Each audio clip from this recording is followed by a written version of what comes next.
October 18వ తారీఖు శనివారము త్రయోదశి, శని త్రయోదశి, పైగా ధన త్రయోదశి కూడా చాలా విశేషమైనటువంటి రోజు.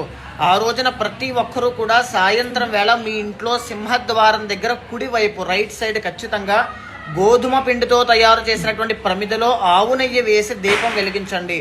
దీన్నే యమదీపము అంటారు. దీన్ని ఎవరైతే వెలిగించి అదే దీపాన్ని యమధర్మరాజుగా భావించి పూజిస్తారో ఇంట్లో మీ నాన్నగారికి కానీ, అమ్మగారికి కానీ, యజమానికి కానీ, కుటుంబ సభ్యులకి కానీ, మీకు కానీ ఆయుష్ దోషాలు ఏవైనా ఉంటే అవన్నీ తొలగించేస్తాను అని చెప్పి యమధర్మరాజే వరం ఇచ్చారు. కాబట్టి తప్పకుండా దీపాన్ని వెలిగించండి, ఆరాధన చేయండి.